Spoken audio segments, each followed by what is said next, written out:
everyone, and welcome back to another episode of What the Forensic. My name's Nicole, and like always, I am joined today by the lovely Journey and Rebecca.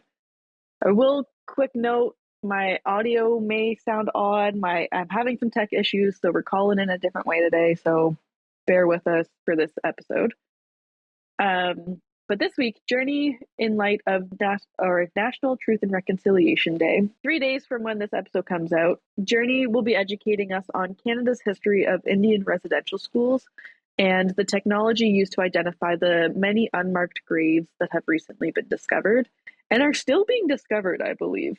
I don't know if there's been a pause to that, but it seems to be a current topic of conversation. I would like to note that it is a bit of a heavier episode.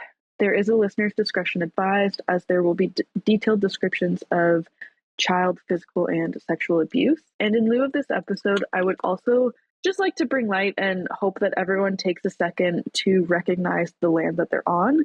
It is land that does not belong to them. It was taken from the First Nations communities during the time of colonization. And it's still going on. It's not something that was too far in the past. It has happened in the past and it still is happening. And so we just want to acknowledge that the places that we live, the places that we care for, they're currently, the places that we're also currently recording from are the ancestral, unceded, and traditional lands of the Indigenous peoples that have been before us and are still here. So in Halifax, we are in Mi'kma'ki, and this is the unceded territory of the Mi'kmaq people. And then in Calgary, we are on Treaty 7 territory, as well as the historical regional homeland of the Métis, which includes the Battle River territory. I would also like to note that there is a really, really educational app that I'd like to just kind of throw out there called Whose Land, WHOSE Land, LAND, and it gives you a really good breakdown of the land that you're on, the treaties that are there, and kind of some history of the atrocities that Journey may bring light to us today. So with that underway, Journey, would you like to tell us everything? Break our hearts a little bit. Yeah, so like Nicole said, this is going to be a heavier episode. I have cried all week editing this, researching this. But before we start, I would like to add that we are not Indigenous, but we wanted to use our platform to bring awareness to these atrocities that the Indigenous communities experience within these institutions. And even though we will never understand what Indigenous communities went through and are currently going through, we want to let you know that we sympathize and we stand with you.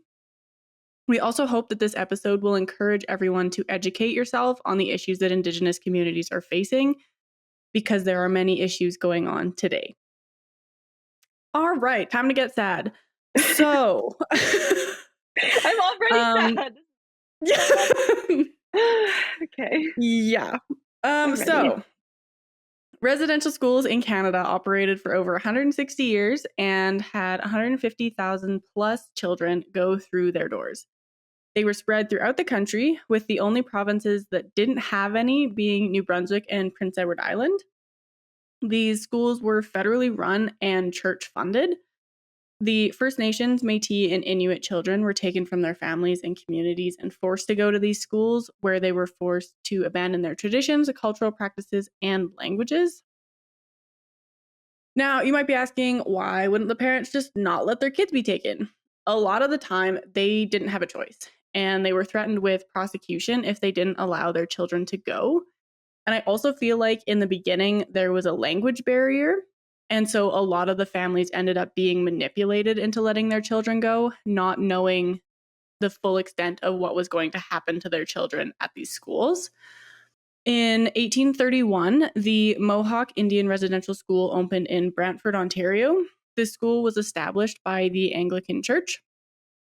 In 1976, the Indian Act was enacted, which gave the government the exclusive rights to create legislation regarding Indians and Indian lands. This act identifies who is an Indian and establishes their legal rights. Also, when I say Indian, that was how it was written at the time. I am in no way saying that word in a derogatory context.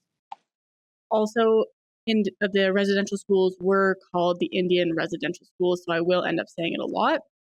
In 1883, Sir John A. Macdonald authorized the creation of the residential school system with the intent to assimilate Indigenous peoples in Canada. The residential school system was started at this time to solve the perceived threat and barrier posed by Indigenous peoples to the forming nation of Canada, i.e., Canadian colonizers saw Indigenous people as a barrier to obtaining the vast natural resources that Canada has to offer. Classic. Yeah, really great. This system imitated schools in the USA and British colonies, where governments and colonial powers used large boarding-style schools to convert masses of Indigenous and poor children into Catholics and Protestants and turn them into quote-unquote good industrious workers. Simply put, the federal government saw these schools as an effective way to separate a generation from their culture and assimilate them to a more European standard of traditions, language, and lifestyle. Crudely put, quote, if anything is to be done with the Indian, we must catch him very young. The children must be kept constantly within the circle of civilized conditions, end quote. And that is a quote from the Report on Industrial Schools for Indians and Half-Breeds in 1879. Jeez. That is such a cruel name. God. It's so mind-boggling that shit like that comes out of people's mouths. And it's just like, yep, that, cool, I'm going to stand behind that. What? I'm saying this with my full chest into an article with the term half-breed in the title. Oh my God. Yeah, no, that's disgusting. Like, it sounds like Harry Potter. Like, literally. What if they call them mudbloods? Yeah, like, it sounds like a derogatory term, and I'm sure it is. So Yeah. And so then the Secretary of State for the provinces, Sir Hector Langevin, also said, quote, in order to educate the children properly, we must separate them from their families. Some people may say this is hard, but if we want to civilize them, we must do that, end quote. Again, why do they need to be civilized? Why do we think that we're better than them? I don't get it. Anyway, in 1885, there was an amendment to the Indian Act where traditional Indian ceremonies such as potlatches and the Sundance were prohibited. Initially, the residential school systems focused on industrial labor schools and farm schools, and by 1900, there were 22 industrial schools and 39 residential schools throughout Canada. In 1907, the medical inspector for Indian Affairs, Dr. P.H. Bryce, reported that health conditions in residential schools were, quote-unquote, a national crime. This is in 1907, so already we know that the standard of living is quite low. In 1920, residential schools were made mandatory for treaty status children from ages 7 to 15 with the Indian Act. In 1931, there were 80 schools in operation, which was considered the peak of the residential school system in terms of numbers. Most of these were considered residential schools, but they often maintained industrial work through large gardens, barns, workshops, and sewing rooms. In 1945, the death rate for children at residential schools was nearly 5 times higher than other Canadian school children. I would also like to add that families were often not told that their children had died, much less how they died. In 1951, major revisions were made to the Indian Act, such as women are allowed to participate in band democracy, prohibitions on traditional Aboriginal practices and ceremonies were removed. In 1958, the Indian Affairs Regional Inspectors recommended that residential schools be abolished. In the 1960s, the residential school system begins to wind down as the psychological and cultural impacts of the schools come under growing scrutiny. However, the death rate was still double the rate of other Canadian school children at this time. In 1961, status Indians can vote without having to give up their status. In 1982, the Constitution Act was amended and now recognizes and affirms the rights of quote-unquote Indian, Inuit, and Métis people of Canada. From 1986 to 1994, the United Church, the Catholic Missionary Oblates of Mary Immaculate, the Anglican Church, and the Presbyterian Church all issue formal apologies for their participation in the residential school system. The Pope has never issued an apology. In 1996, the landmark Royal Commission on Aboriginal Peoples drew attention to the lasting harm that was done by the residential schools. A growing number of survivors and their descendants came forward to tell their stories and demand action, and an eventual legal settlement was reached Between survivors, the Assembly of First Nations, Inuit representatives, and the defendants, the federal government and church responsible. The Indian Residential Schools Settlement Agreement included a commitment to a public apology, financial compensation to residential school survivors, including a lump sum common experience payment, the independent assessment process for the most serious forms of individual abuse, and a commemoration fund, the creation of the Truth and Reconciliation Commission, or TRC, to inform all Canadians about what happened in the residential schools by witnessing and documenting the truth of survivors, families, communities, and anyone personally affected by the schools. It's also important to note that this was not a comprehensive agreement because the Métis Nation survivors were not a part of this agreement, and it was also not the only agreement reached, as there have been many civil suits between survivors and the government, but we don't have time to cover them all. Mm-hmm. In 1996 was also the year that Gordon Residential School in Saskatchewan closed, which was the last residential school to close. And it's still bonkers. like, sorry, still here, 1996, every time. I just can't believe that. I can't even fathom that. Less than 30 years ago, it was still operating. Yeah. Well, yeah, you can't even, I mean, yes, this has caused significant and intergenerational trauma, but there is still people who went to these schools. Like, there's still people within our timeline that are still living who were victims of these schools. Yeah, exactly. It's not some far off thing that you can just separate yourself from. Like, yeah. No, it happened still very, very recently. In 2008, Prime Minister Stephen Harper issued a formal apology for the residential school that was demanded in that settlement agreement I just talked about. And he said, quote, "Today we recognize that this policy of assimilation was wrong, has caused great harm, and has no place in our country," end quote. In 2010, the first TRC national event was held in Winnipeg, Manitoba. 5 years later, in 2015, the TRC released its final report on the legacy of residential schools and describes the central policy behind the system as one of cultural genocide. Mm-hmm. It recommends funding to find burial sites and commemorate the children who died away from home. I have some excerpts from the report that I just want to share with you guys as well.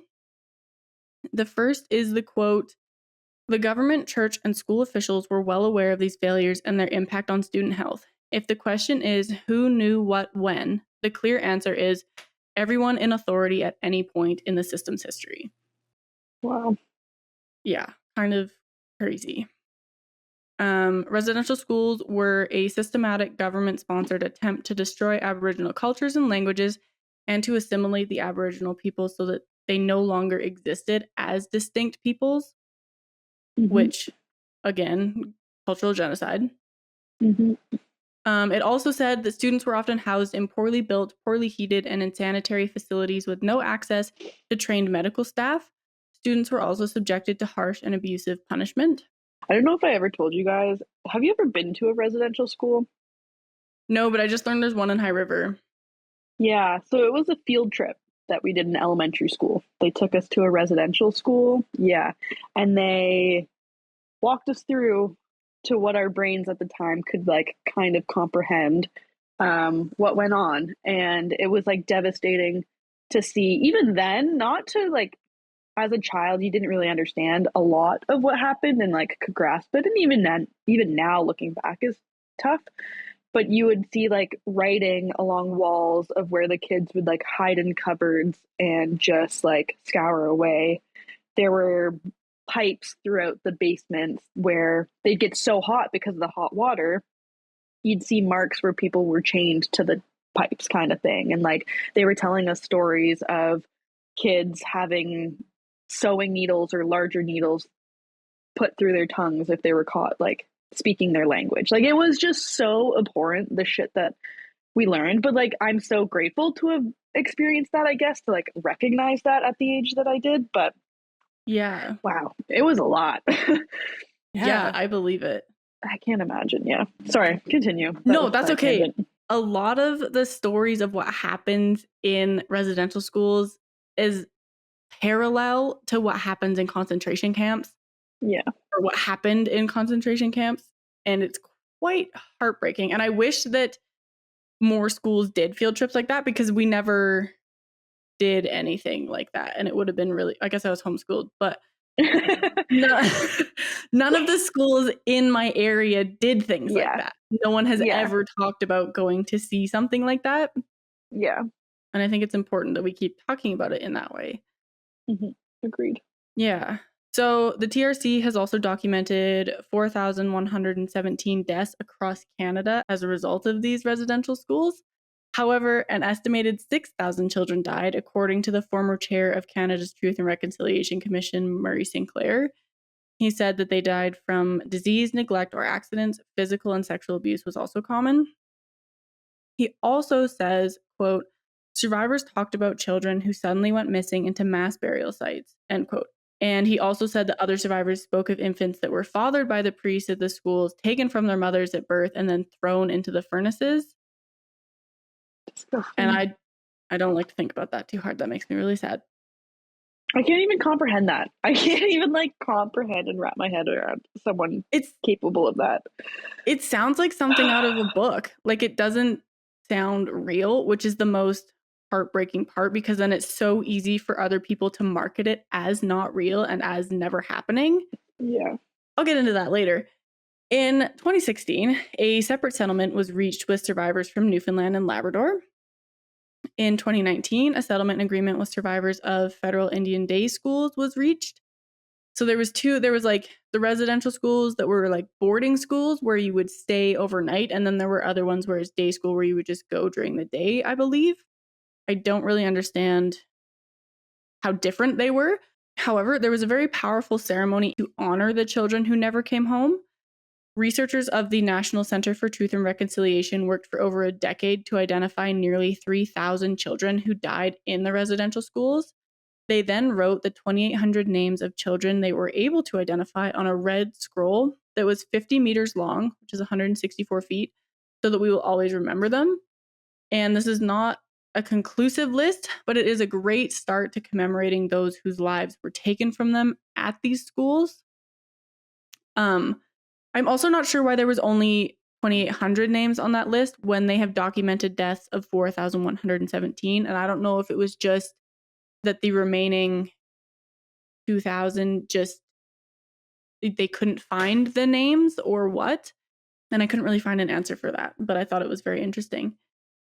And then in September 2020, Parks Canada announced that residential schools had been designated an event of national historical significance. And that brings us to 2021, where a discovery was made that I'm sure we all remember.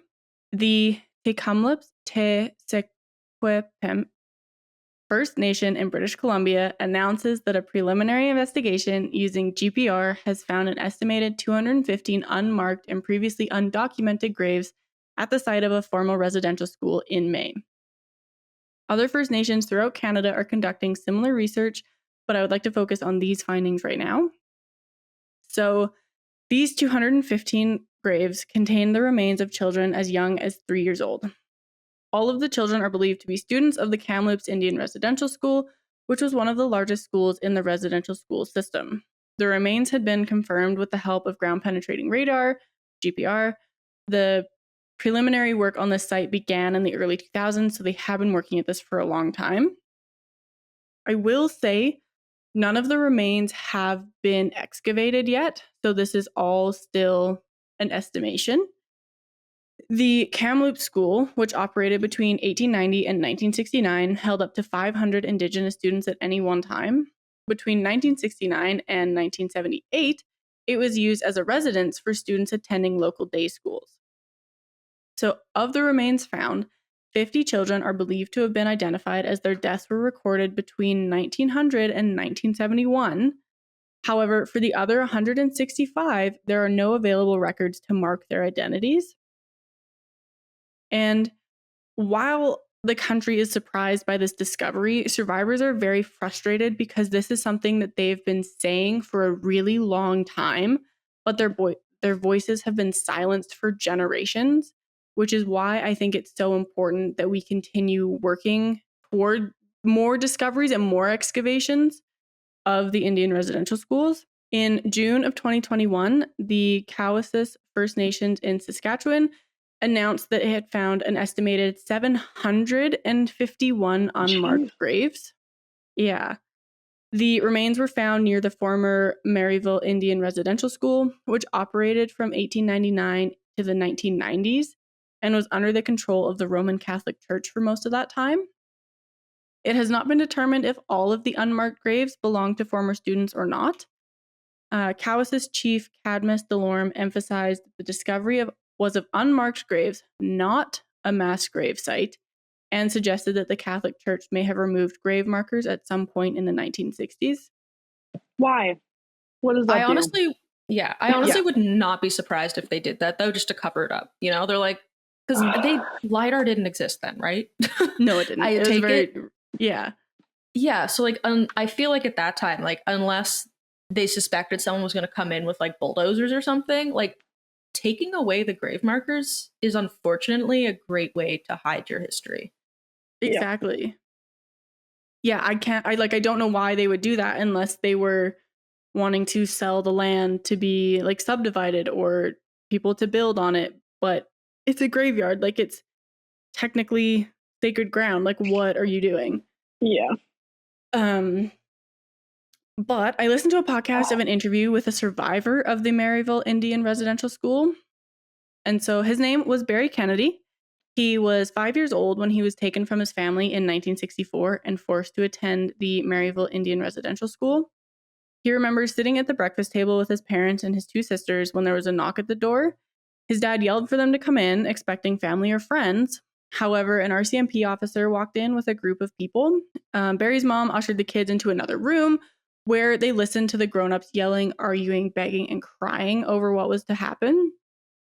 His great-grandparents, grandparents, and mother were all residential school survivors, so they knew very well what could happen to these children if they were allowed to go. Regardless, he was taken from his family and put into the back of a police car with his two sisters. Barry says, quote, "That whole incident hurts the most because it was the beginning of a journey that still controls my life today," end quote. And that happened 60 years ago. Wow. That's insane. Right? At some point, he was separated from his sisters. I don't know if they went to a different school or if they were at the same one and then separated into boys and girls and just not allowed to socialize amongst each other because they didn't see each other at that school. Either way, he was taken to Maryville School. When he first got there, there was a line of boys out the door, and they went into the first level where they were forced to take off all of their clothes. He says that this was the first time that a lot of them had been naked in a room full of boys who were all strangers and ranged in age from 5 years old to teenagers. They were then moved to the second level of the building where they would have their heads shaved. He said that they were all confused about what had happened to their families because how short they cut their hair indicated that they had lost a family member, and their heads were shaved right to their scalp, so it indicated that they had lost their entire family. I didn't know that was part of the symbolism behind their hair, but that must have been terrifying for a lot of those kids. Because you're taken from your family, you're then in this new school, you're scared, you have just been stripped naked in a room full of strangers, and now you're being told that your whole family has died as a result of a language barrier. Like, oh my God. It just adds to the trauma. It makes me so mad because I know that a lot, like, hair is so important to Indigenous communities and beliefs. Mm-hmm. And then, he expanded on what it meant to him and his community. And I was like, wow. Just one thing after the other, just stripping them of any sense of culture. Literally. Each kid was also given a number, and his was 167. And that also gives concentration camp. At this point in the podcast, the interviewer tries to compare what he experienced to going to prison. He laughs and says, "I've been to prison and we were treated pretty good there. This was more of a torture camp." Wow. Wow. Yeah, not a lot of people can be like, no, I've it was done actually both, better in prison. Yeah. Wild. So he was there for 5 years and describes it as a regular school during the day, except they would get hit if they did anything out of turn, which is pretty much any and everything that had to do with their life Existence. before. Yeah. At night, they were all in one big dorm with overseers called keepers who would watch over the dorm throughout the night. Some of these keepers were very, very bad people and would take boys into another room where they would be sexually assaulted. During the interview, Barry was not able to talk about what happened to him in that room. And he says he's still trying to cope with what he experienced. Additionally, Barry had a best friend named Brian while he was at the school. And one night, one of the keepers took him to that room and he just never came back. Barry was made an altar boy in the church, and one Sunday he was woken up earlier than usual and asked to come outside with the priest and the rest of the altar boys.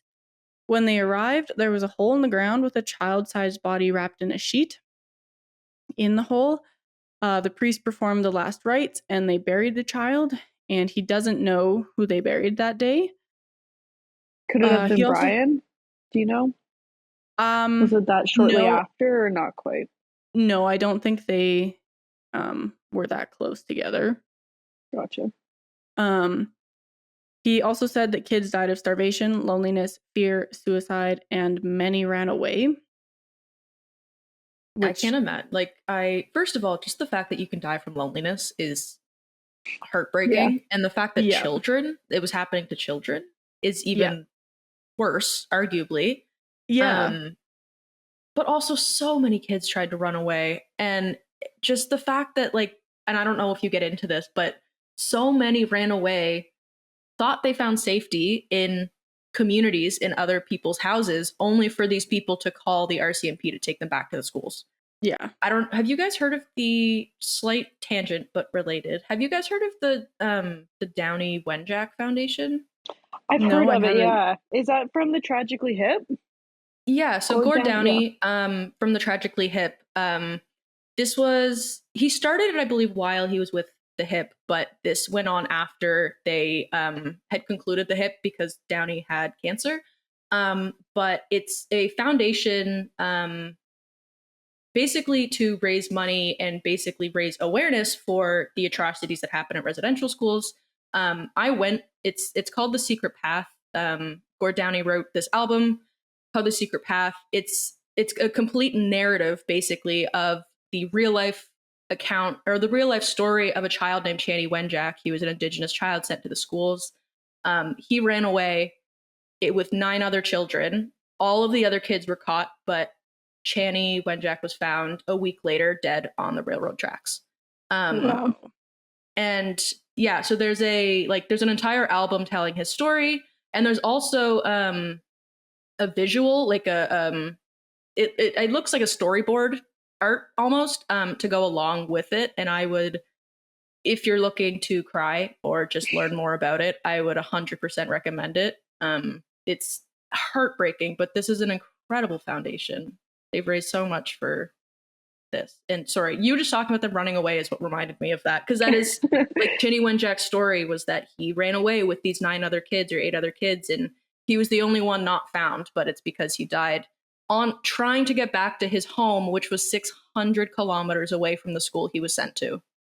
Wow. Yeah, that's so heartbreaking. I didn't go into a lot of the kids running away, but when the schools were built, they were purposely built so far away from where the kids were to create that isolation and that loneliness, so that if they did run away, they can't make it home. They have to stay there.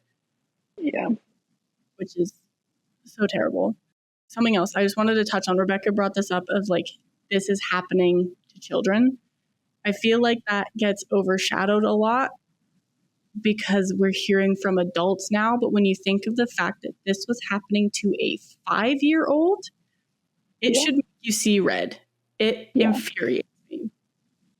Not that it's okay not even to anyone, but the fact that it's happening to kids so young is insane. Yeah, some of these children haven't even hit grade 1 yet. There were children as young as 3 that were sent to these schools. Yeah. Yeah, exactly. So when Barry returned home, he was obviously very angry, disturbed, and held a grudge against his parents for letting him go to that school. Mm-hmm. He says, quote, "I wasn't the person you wanted to know. I was that person that everybody was scared of. I was that person that had issues with alcohol and with drugs. I was a very mean person. I was incarcerated twice in my life. The first time I went to jail, I was so scared to go there. But when they took me in there, I was happy because everybody in there was from the residential school." End quote. Really? Yeah. And wow. That just kind of makes you think of this unfortunate stereotype. I don't know if that's the right word, that Indigenous communities get. Mm-hmm. They have this very, very negative stereotype. And is it because of something like the residential schools? It's almost like a chicken and the egg. Like, what came first, right? Like, do they have this stereotype because of the residential schools, or did they already have this? Like, what? Yeah, it's just kind of like a self-fulfilling prophecy in a way. This view, that's been created, this colonialist view on Indigenous communities. Like, they created this ethnic or this cultural cleanse, which has resulted in intergenerational trauma, which obviously is going to impact you to behave in a way that kind of makes you seen how you originally were thought of, if that makes sense. Yeah, exactly. Absolutely. I think that was really well said. Yeah. And kind of adding to that, he says that his community has the highest incarceration rates, suicide rates, homelessness, and it's all because of the Indian residential schools. I can see that. Yeah, right. It's just a continuation. Absolutely. It's just a continuation. Like, it's not labeled an Indian residential school, but everything is still the same. Like, there's nothing. Anyways, yeah. Well, they restricted their childhood. Like, they did not have a childhood at these schools. Yeah, 100%. He was also part of a civil suit, but he was told that he wasn't a reliable witness because he was 5 years old when he was taken there. And his experience was very much diminished during that whole situation.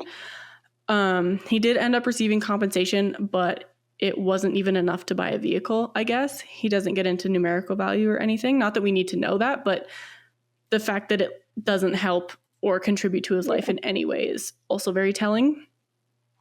For the government to be too, like, you guys don't have to pay tax. Good for you. Like, sorry, that's our compromise. Like, yeah. No. Yeah. It's just crazy. He's very angry with the justice system and society and says that they can't just sweep this under the rug. And then he said this really interesting statistic of, in 2012, 5,312 people were identified as committing harms to Indigenous children and no one was charged. Wow. Yeah. And so, kind of adding to that, I'm just very thankful that we waited so long to do this topic, because in my life, the conversation surrounding residential schools has kind of gone quiet and I don't see anything about it anymore. I haven't seen anything for Truth and Reconciliation Day.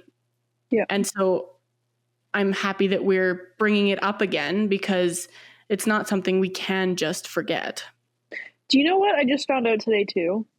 The federal government basically went to each province and went, you can decide if it's a holiday or not. We're not going to tell you that. Alberta decided it.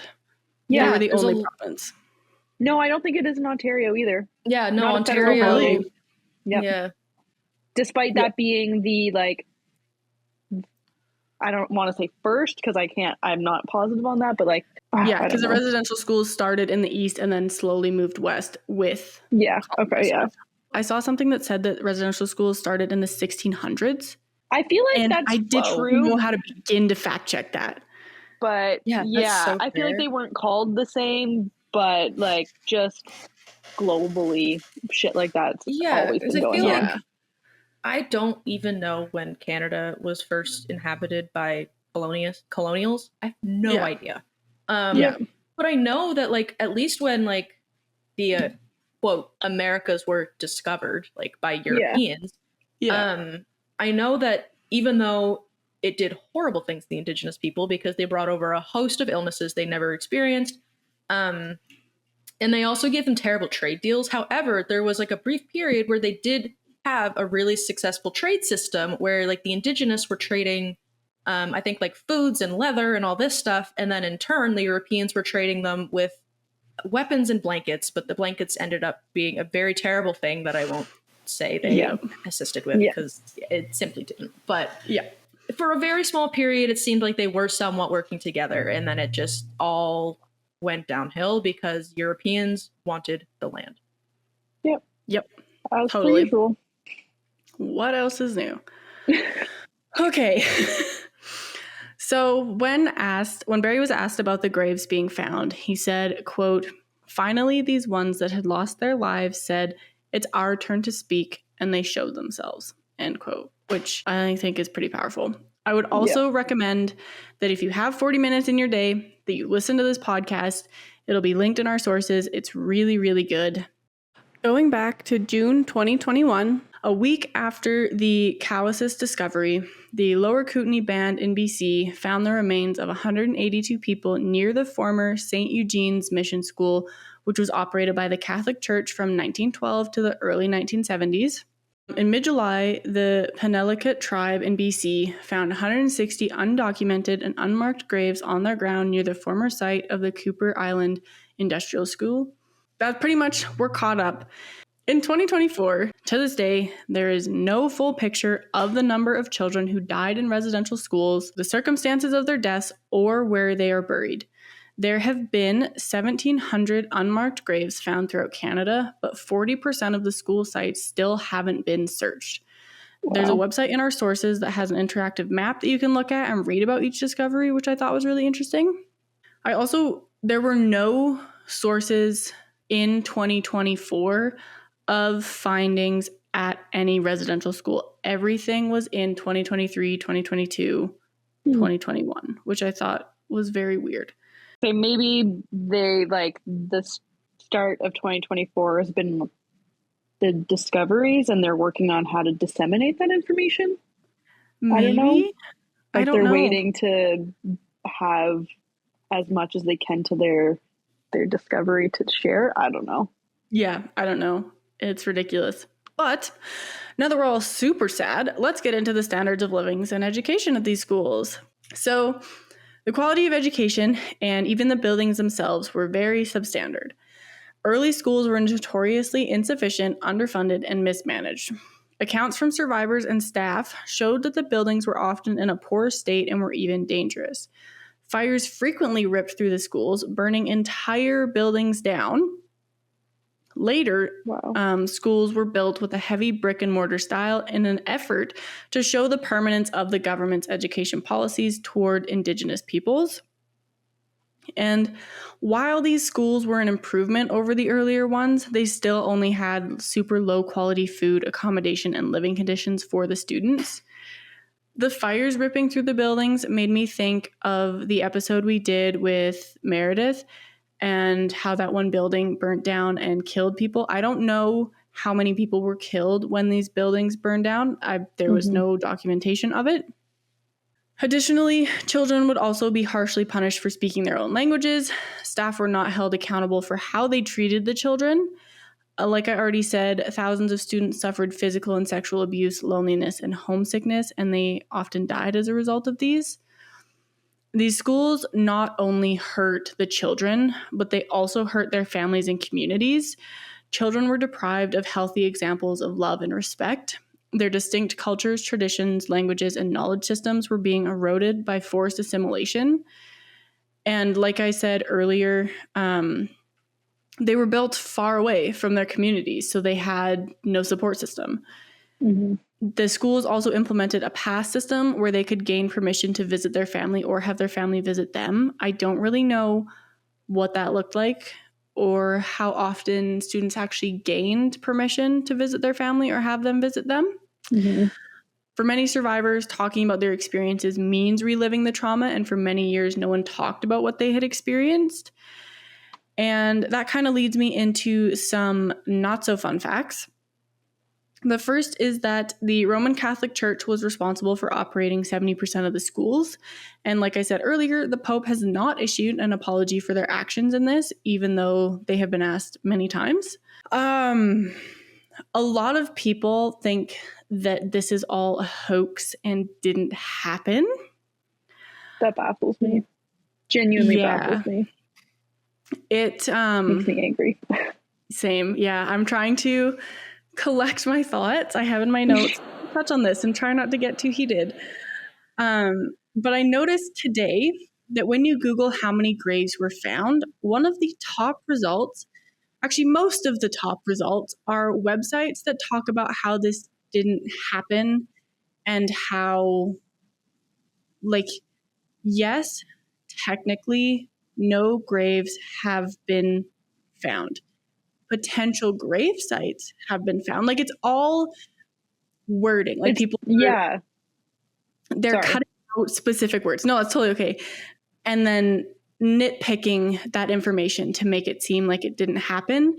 A very common one was mass graves. The term mass grave has not been used, but certain media sources have like put words in people's mouths. So like during certain press conferences, they say multiple unmarked and undocumented grave sites, not one mass grave site was found. And so then there's this whole mass grave hoax where the fact that no mass graves have been found, but that doesn't diminish the fact that multiple graves have been found. Are still dead children under there. So yes. And there has been no excavations. Yeah. And there's been no excavation. So then people can be like, well, they haven't found anything because no one's actually been excavated or anything. And so I'm really, really hoping that people can get funding for these excavations so that we can shut them up and be like, hey, no, but then people have been found. The other side of that coin, though, is it disrespectful to disinter these children from their resting place despite how terrible these things have been? Like, it's hard for us to like put that lens on whether we should be digging up these bodies and these children. Yeah. But at the same time, like, is that what should happen? Is that what, I don't know. Like, do you kind of know what I don't know what I'm trying to No, I totally get what you're trying to say. Yeah. And like, that's the age-old question, right? Like, do we know that they're there? Them? We have the technology. We can see that. If we excavate, how do we ensure that it's done as respectfully and mindful as possible and not just to prove that there are dead children there, right? Yeah. And I think one way to do that is a lot of the people are calling for an independent government-free like investigation into this, where it is Indigenous people looking for Indigenous people so that it can be done the most respectful way possible. Yeah. I agree. Yeah. That being said, a lot of the records of missing children are incomplete, destroyed, or there is such an overwhelming amount of them that they haven't been examined yet. And a lot of the time, the deaths weren't recorded either. But, like, why? Yeah.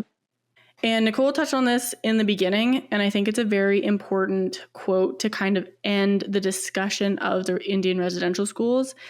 And it says, Canada's relationship with Indigenous people isn't just the dark and brutal colonial past. It's also a present in which government policy profoundly shapes the ability for Indigenous communities to thrive and survive. End quote. And it's just kind of saying it's not in the past. It is today. It's still happening. Yeah. Yeah. So that's all I have on Indian residential schools. We're no longer sad. We're now getting scientific. Well, we can be sad and scientific. True. Most of them majors are. But if you've been here since the beginning, take a minute, grab a glass of water, stretch, and reset yourself because that was a very, very heavy episode. So the two technologies I'm going to talk about are LiDAR and GPR.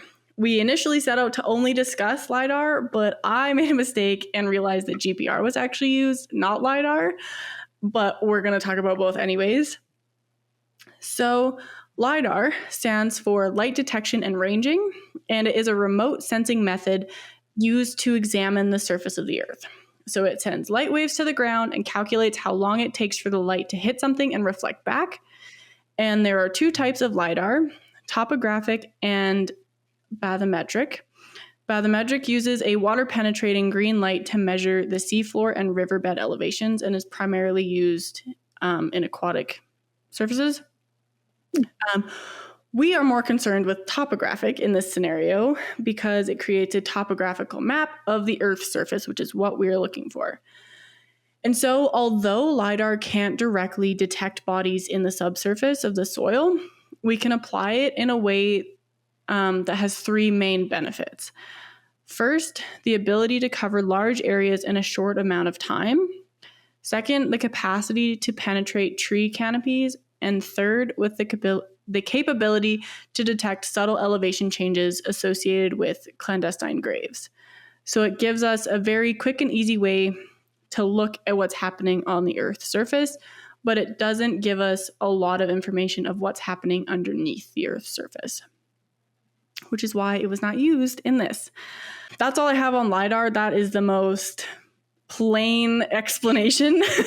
So if you have more questions, there are so many good resources out there and in our sources about LiDAR. My explanation for GPR goes a little bit more in depth. So GPR stands for ground penetrating radar, and it looks like a lawnmower, and it's better at penetrating the ground to learn what lies beneath. So it emits electromagnetic waves into the ground that are reflected back as they hit things buried in the soil. And so these reflections are recorded as a one-dimensional trace, which are then combined and visualized as a 2D profile on the GPR display.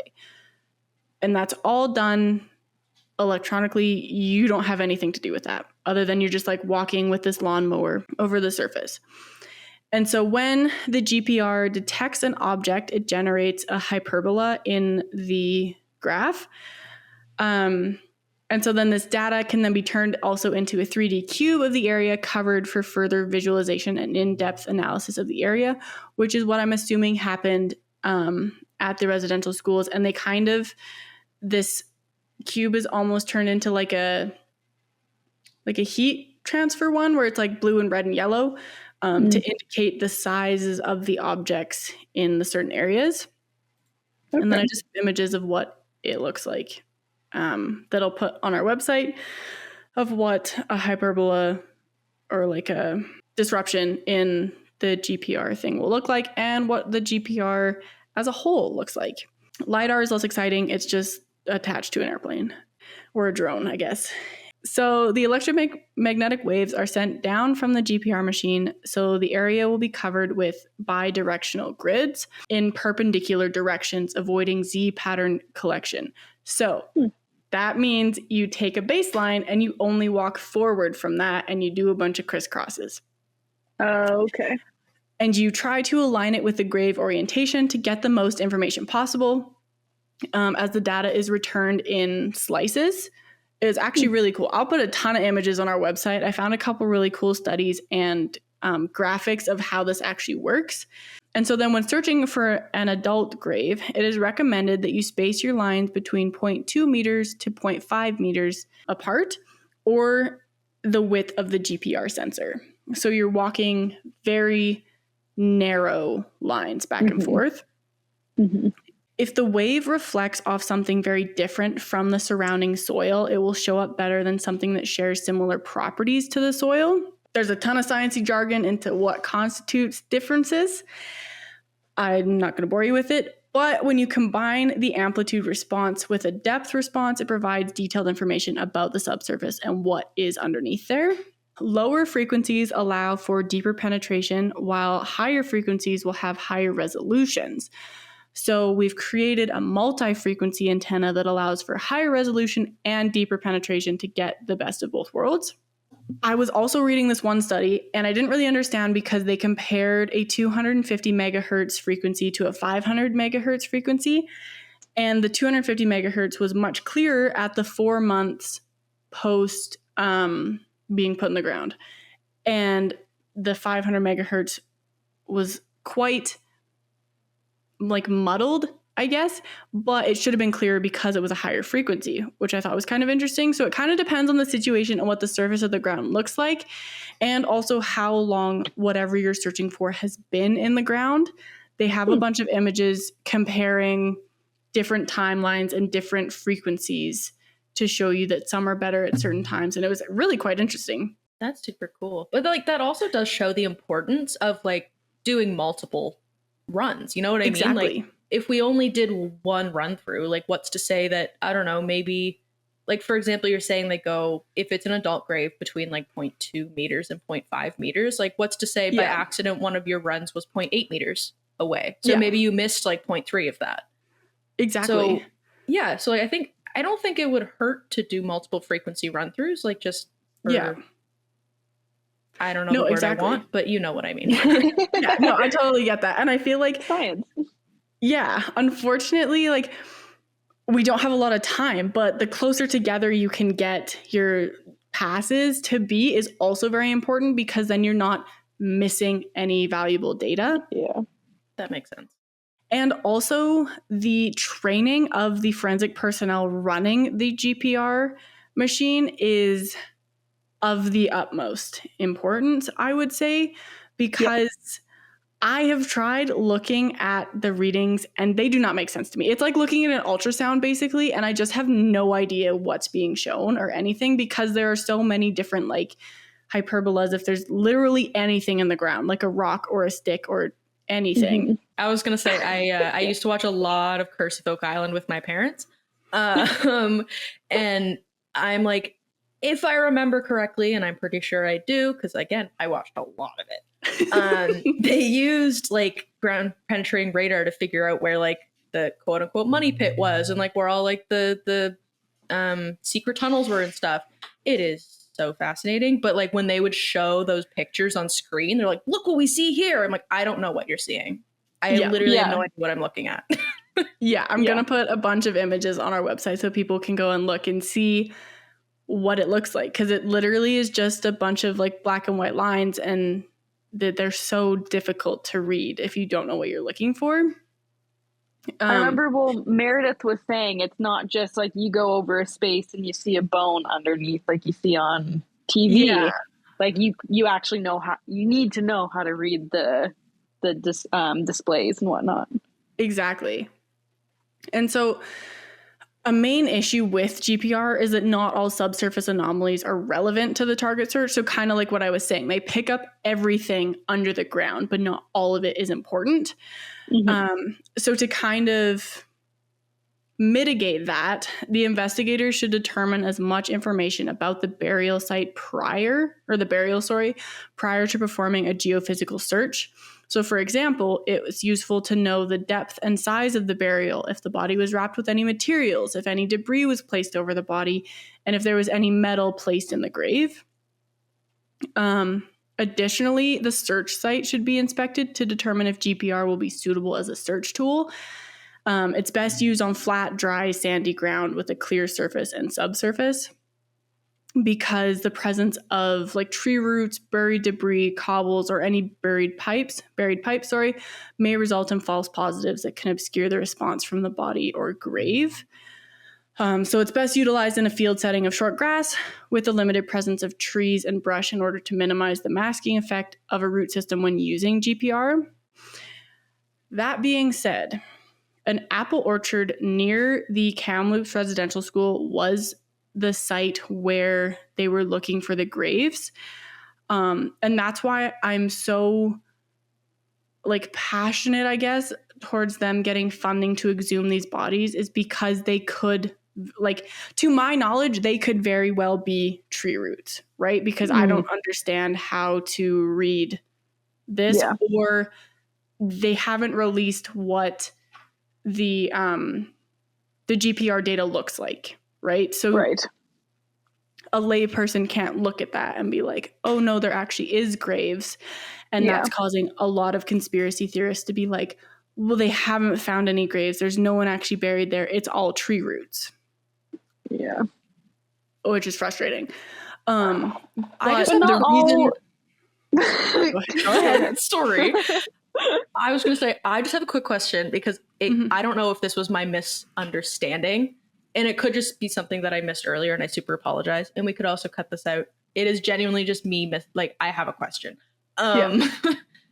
I had heard or like read, possibly, not sure, like back when they were actively doing like the GDR stuff with the schools, I read that part of the reason that we didn't unbury the children, or we didn't dig up these graves, was because of like the spirituality of a lot of these communities, and they basically believe that this is the final burial ground of their children. They don't want to disrupt their children's spirit. So I just want to like make sure it wasn't like only a funding thing that's like the reason we're not digging them up, right? Like there is a spiritual reason that we're respecting these graves. I think so. I actually have no idea. Okay. Jerry and I kind of like briefly chatted about it because I had the same thing. I was like, even if we had funding, like, why, like, is that what we should do, and is that what they want to do, right? Yeah. Exactly. Sorry, I'm not sure like if I had heard you guys saying that. Okay. I think I was out of the room, but yeah, no, I do remember reading about how like there were maybe not every community, but I know there's some Indigenous communities that simply did not want their kids unburied. But obviously that's like, I respect that entirely. That is their decision, but it's just really unfortunate because of the denialists that are going to continue to say, oh, so it's definitely not real because you don't want them unburied, even though it's the spiritual thing. Yeah. They can't see past that. Yeah. 100%. And I don't know why they're not choosing to exhume these bodies. I just sort of assumed that it was a funding issue because I completely didn't even think about the spiritual issue. I just personally, I was like, if someone found that, I would be like, yes, let's prove that this happened. And I kind of just got stuck in my own little But that's tunnel. So completely fair because we see it from an anglicized point of view where that is often what we would want in our culture is to dig them up and bury them where we would want them.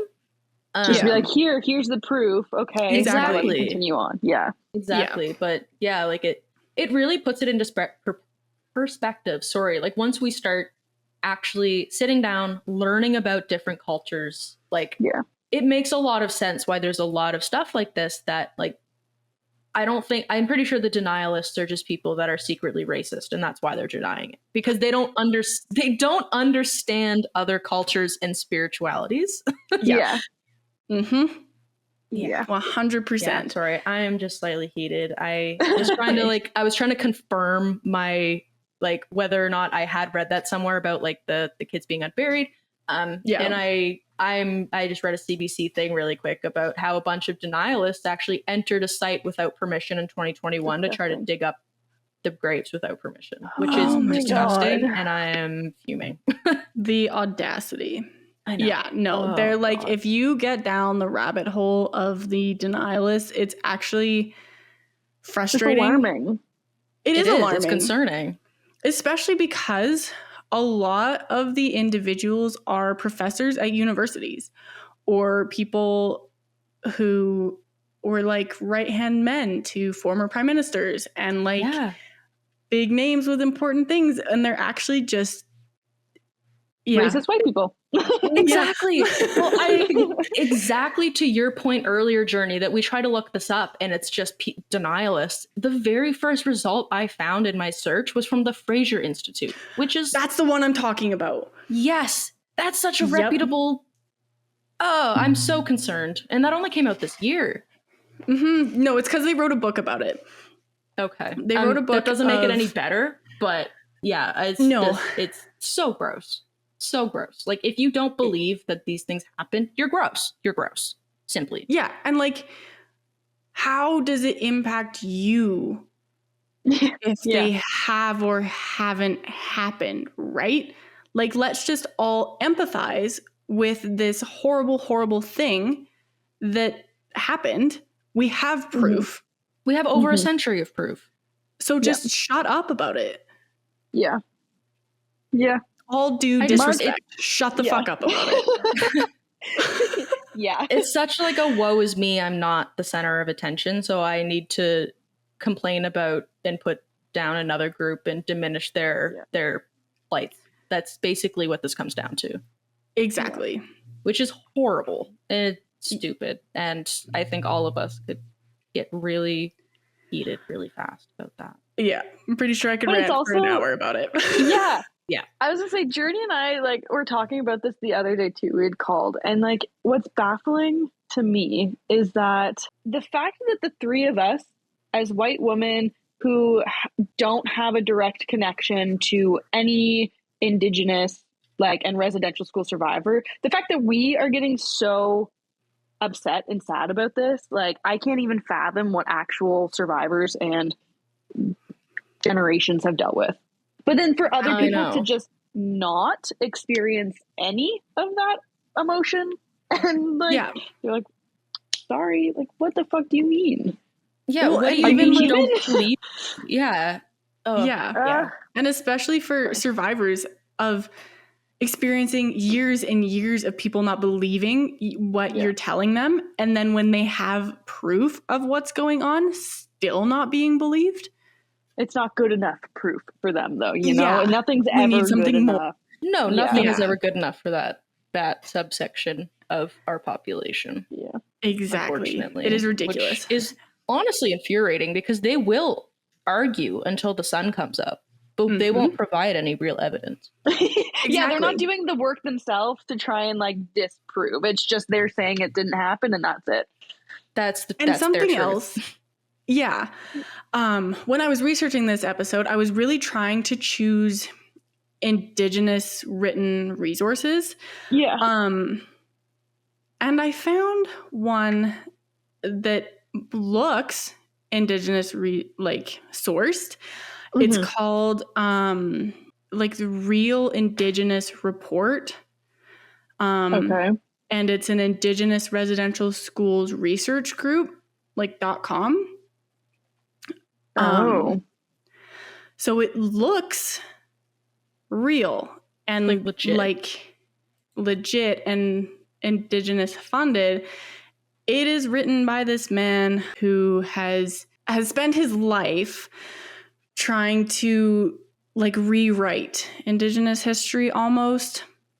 And anyway, and I think the important thing from this conversation is to look into the authors of the sources that you are reading and where this information is coming from.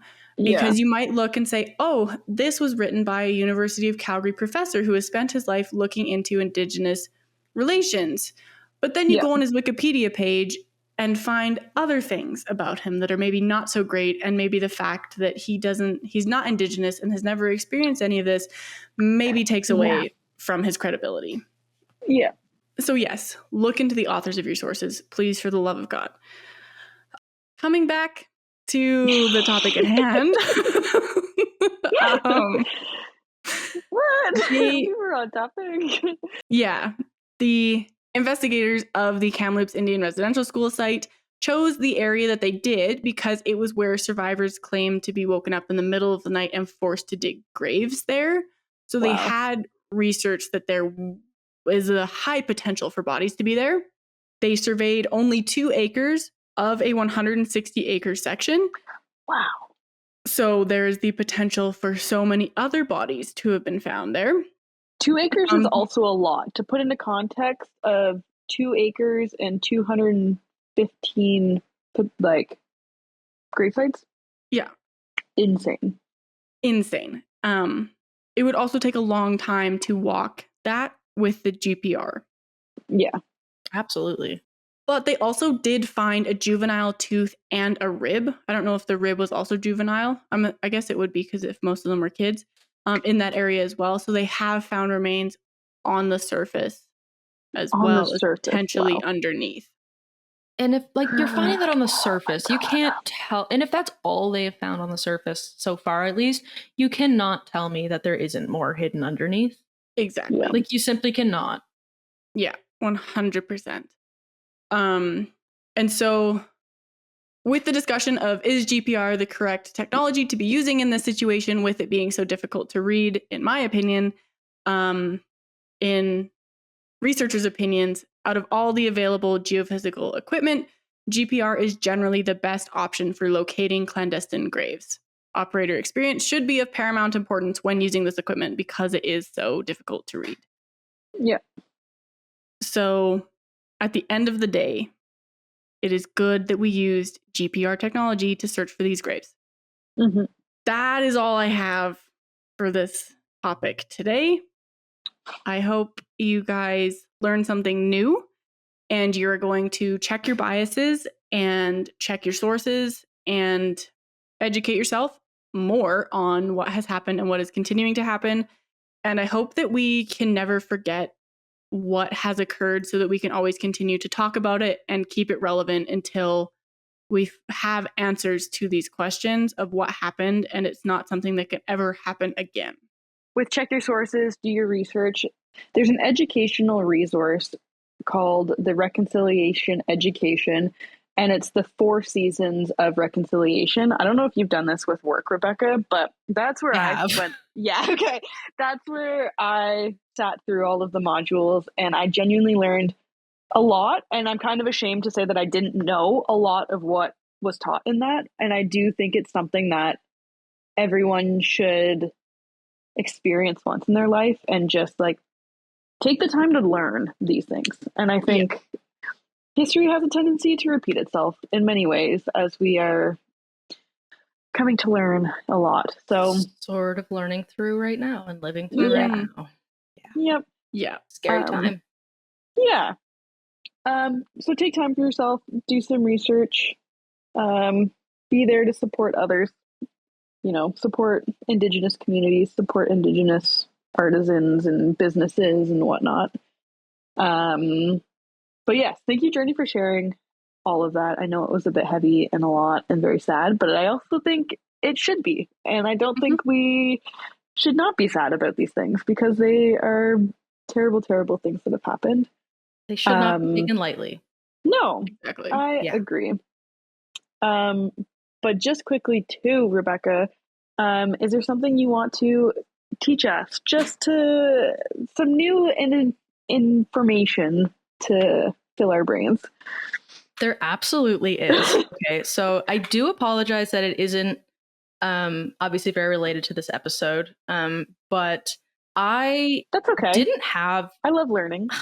Me too. It's so fun. I didn't actually have a Forensic Corner up until I texted you, Nicole, and I was like, do you have one by any chance? So I was talking to Ben, my partner, about it, and he told me about a super cool study that he just assumed I already knew about, and somehow I didn't know about, and I was so ridiculously excited to learn about it. So now I'm going to share that with you. So just like a quick preface for it. At some point before 2014, and I say that because I couldn't find the exact date that this technology, I guess, was actually created, but some point probably shortly before 2014, the University of Southampton's Optoelectronics Research Center. First of all, never heard of optoelectronics, and that sounds cool and scientific and futuristic. Second, I am just going to call that ORC for short because Optoelectronics Research Center is kind of long. So ORC developed something that they called on their website the Eternity Crystal, but a more scientific name for it would be the 5D Memory Crystal. And I don't believe, at least through my bit of research on this, that they've disclosed like exactly what this crystal is composed of, but they did say that it's closely comparable to a fused quartz, which they've said is one of the Earth's most chemically and thermally durable materials. Interesting. Yeah, so this 5D crystal that they've designed, they said it's basically like a crazy durable flash drive. Cool. So it can store up to, at its biggest, it can store up to 360 terabytes of information. What? And just for reference, for people who aren't aware of like scale, average iPhone is like, I think there's one that's 256 gigabytes, another one's 512 gigabytes. A terabyte is 1,000 gigabytes. I think I'm at 32. Yeah, exactly. I know like a lot of the new iPhones are like only super big and unnecessarily large. Oh. But yeah, so this holds 360 terabytes of information. Wow. And surprisingly, it reportedly will not, at least like in the correct conditions, which is like every condition basically, it will not lose any of the information stored within it for billions of years. Wow. Yeah. So who's Orc making has this said, and why? What are they storing? What information? I know. Okay, so I'm actually super excited to get into kind of like what they're using it for right now. But a little bit more about the crystal first, because it's like ridiculously impressive, and I'm geeking out a little. It is designed for a lot of exposure, but it is designed, for example, to be able to withstand a direct impact force of 10 tons per centimeter squared. What? It can be frozen. You could try to set it on fire. And it can even withstand long exposure to cosmic radiation without experiencing any loss of contained data. So you could throw this in space and it'll be fine. What the fuck? And so the reason I say that like it was developed sometime within or before 2014 is because in the same year, it actually earned a Guinness World Record for being the most durable data storage material. But yeah, so I just want to get that crazy crystal out of the way. Like I feel like that could have been my forensic corner in and of itself. But the reason Ben told me about it was because they have recently, like I think this article came out in September or August of this year, mapped they have encoded this crystal with the entire human genome. Whoa. What? Yeah. So they consider this crystal 5D and I send it up to space, get replicas made. That's like, I think that's essentially their plan. So they call it 5D because, and I'm going to quote them because I did not understand this completely, but because, quote, this method of encoding uses 2 optical dimensions and 3 spatial coordinates to write throughout the material. So basically, it means that they can like within like nanometer sized etchings, they can translate data onto the height, length, width, orientation, and positions within the crystal. Wow. I can't even comprehend that. I know. I can't comprehend that either. I don't understand. Wow. Yeah. Love that this civilized. Sorry, I'm just still on the sending this to space for it, like for somewhere out there to maybe once find, or just sending it off if civilization itself dies. But I'm like, you would need to be smart enough as is to even understand what this is, to use it and to read the data, right? Yeah, exactly. Yeah. So I don't know if like their plan is necessarily to just launch it into space. However, I do think they should make multiple and launch one of them because that would be super cool. Just send it off there. Yeah.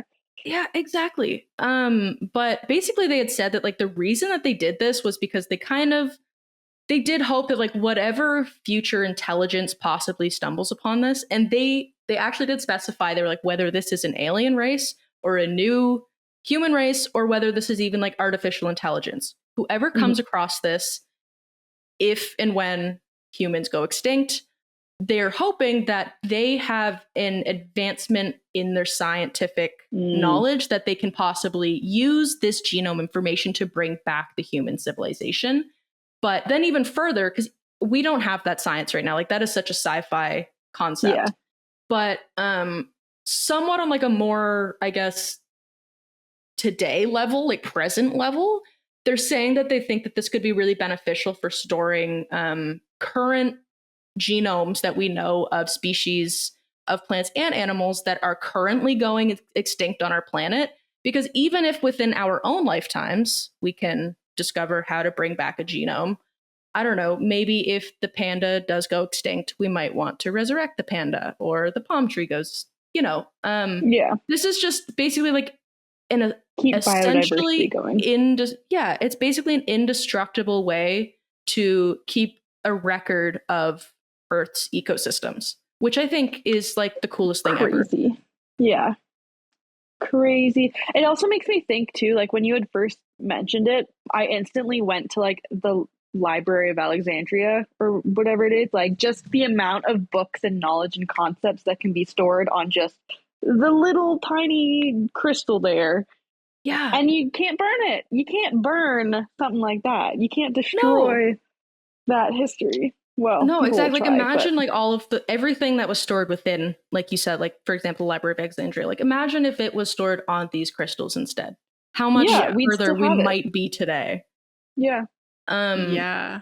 But yeah, I know Nicole, you had just mentioned like what if a future civilization, whatever, discovers this? They don't know how to read it. Like, how are they going to decode this? Mhm. The scientists did sort of take this into account. I don't, I, and this is really unfortunate. And Ben is not sitting beside me. Otherwise, I'd ask and he'd know immediately.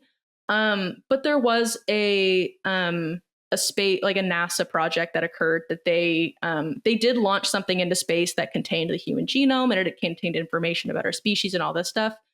And with that, they added like a series of images that basically demonstrated our biology. So Orc took inspiration, I guess, from this.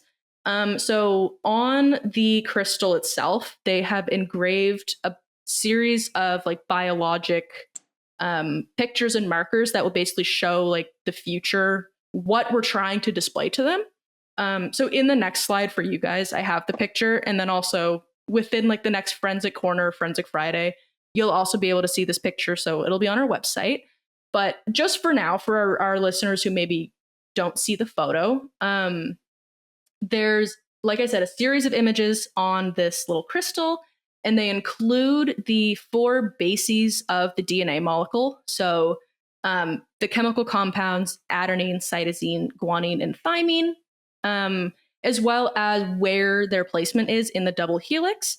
They also have the chemical structures of the universal elements, so hydrogen, oxygen, carbon, and nitrogen, which hopefully no matter what species comes across this, they will have these understandings. And then they also put anatomical examples of a male and female Homo sapien. And so the last thing I wanted to say, because I did not even know this existed, and I want to visit Austria now. The crystal is currently being stored in the Memory of Mankind archive, which is a time capsule that they house in a salt cave in Austria. Wow. Huh? Yeah. Okay. Holy. Oh my gosh. The Yeah, so I've just been Memory of geeking out for 3 days Mankind now. archive. That's insane. I know. Also, Wow. also could be called the Mom Archive, which I kind of love. Oh, that's cute. You know what? Yeah. Mom did give us Mankind. That's insane. Wow. That is so cool. Yeah, this feels but like that we're is- at the beginning of a sci-fi movie that's about to go horribly wrong. I know. yes. Completely. That is how it feels. Yes.